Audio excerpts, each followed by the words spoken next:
As of now, so the big level I've been watching is this 30,500 level, and this level goes all the way back. I'm going to get rid of this level here. So if you go back to the beginning of that mega run up in early 2021, then we had that collapse where we hammered on this level here. We then went up, and then we actually bear flagged before breaking down. So the 30,500 level to me is that line in the sand.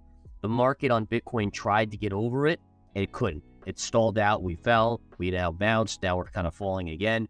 So for me, that was a line where I would say if we got above and stayed above, the low of 15.7 is probably the low. We haven't done that yet. So I'm not convinced that Bitcoin has bottomed. And in fact, even though there's so much bullishness out there on crypto, I would just remind people that if you go back to 2018, 2019, there were bounces that were bigger than this bounce in Bitcoin, right? I mean, we had a $3,500 low on Bitcoin. We then went near 10,000 before retracing to 3,500. That's almost a 3x, right? So yes, it's a great bounce, but it's not abnormal for a bear market bounce cycle.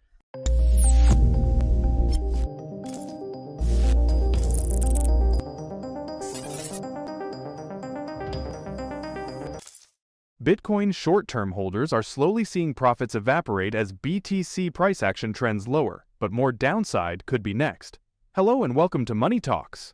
In today's video, founder and chief market strategist at inthemoneystocks.com and verified crypto investing, Gareth Soloway updates about Bitcoin's current market standing, the final bottom in crypto, and his outlook for Bitcoin in 2023. And again, just looking back at past cycles in Bitcoin, this isn't super unusual. One of the things that is unusual, and I'll say this, is that the bullishness, like again, when you're seeing Pepe and some of these other meme coins that are just appearing out of thin air and running so massively, that's not the sign of a healthy market. It's not the sign of a bottom. It's usually the sign of a top. Think back to what we saw with SHIB and Dogecoin in the heights of 2021. That was towards the highs, not the lows, right?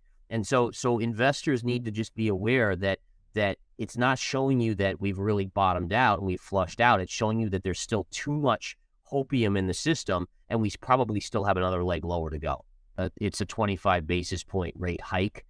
So investors should be ready for that. Now, having said that, the market has virtually priced that in. So that's what the market's expecting. The big question tomorrow is going to be, where do they guide?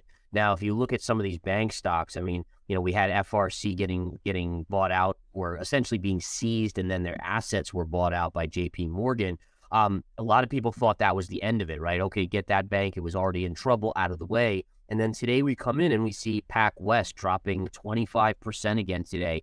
The regional banks, like even big regional banks like US Bank, USB is hitting new 52-week lows. So, my big thing here is that Jerome Powell, by hiking rates as aggressively as he did, he basically has caused this breakage in the system, right, in these regional banks. The big banks are having issues too, but they're big enough to withstand it right now. The regionals aren't, and that's why you're seeing these type of dumps. But again, PacW, I mean, that is a nasty decline. At one point today, that was down 40%, looking very similar to what happened to FRC. Bitcoin, BTC, the oldest and most valued crypto coin, managed to climb above the $28,000 mark despite a decrease in U.S. job openings as reported in the latest job openings and labor turnover survey data.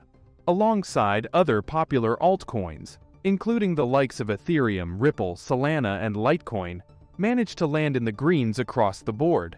The Fed is widely expected to raise interest rates by 1/4 point when it wraps up its meeting on Wednesday, but I think the market will be paying closer attention to the Fed's remarks after its meeting. One of the big reasons Bitcoin and the crypto market have rallied this year is the belief that the Fed will end its intense interest rate hiking campaign, which has proved devastating to riskier assets like Bitcoin.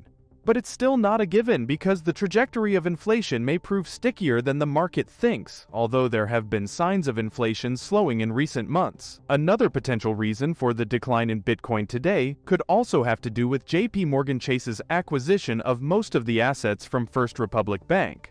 The First Republic has really struggled since the banking crisis began in March and saw more than $100 billion of deposit outflows in the first quarter of the year. The acquisition by JP Morgan helps to stabilize the banking system, and it also resulted in a smaller loss to the Federal Deposit Insurance Corp's FDIC Deposit Insurance Fund than many expected. Because cryptocurrencies were developed as an alternative to the mainstream banking system, Bitcoin has tended to perform well when investors were worried about the banking system. But the Fed, again, is looking for anyone at this point. And there were a few other bidders, but there were not a ton. And I think the Federal Reserve here is trying to kind of calm the fears. And so by having JPM step in, they're hoping that it would calm those situations. Obviously, it's not having that impact at this point. And what I would just like to point out is that the market is like, essentially when you're in the markets and you have these stocks, it's like shark-infested waters, right? Is that when you have one of these banks collapse like FRC, the big players, the hedge funds, they sniff out other opportunities. And essentially PacWest is one of those opportunities where they realize now that they can pound these companies down, these stocks down, and ultimately get them to go to eventually zero. And so this is where the blood is in the water, and you have bigger players that are now trying to create more issues in the banking sector to try to make money. And essentially, this is just the way the market works. You look at any sector that's gone through hardships, this is, again, what happens. Yeah, and the weird thing is, and again, I'm not sure if there's a bigger agenda here. I know that kind of thought process has gone out in the markets right now and in the social media sphere as well. It may be, it may not be, but if it is, I think it's a direct correlation to the government and the Fed getting closer to launching the CBDC. In fact, to me, it's if you look at look at what's going on with Ripple, right? I mean, the judge is not contemplating the facts of the case for this long. The judge already knows the decision. He's just not releasing it. He's been told to hold back on it. Look at what Coinbase is doing. Coinbase is suing the Securities Exchange Commission, the SEC, because they're saying, hey guys, we've asked you a million times for the rules. We'll follow the rules. We just need to know the rules. And they're still not getting the rules. Right. And so to me, what this is telling me is that the government wants to get the CBDC out there to get a foothold before they give the clarity in the crypto markets. Because once they give clarity in the crypto markets, then the big players are going to start getting in and starting establishing the crypto sphere, the Bitcoin as the place to be. And so they need the CBDC to launch first so that they can get a foothold first. And by the way, this is exactly what China did, right? China essentially said, hey, we're going to outlaw Bitcoin. And what do? They launched the digital yuan. Now the digital yuan has a foothold in China. It's being used as kind of a reserve currency with other countries. Now they're like, okay, Bitcoin is now okay because we have that foothold with our CBDC essentially.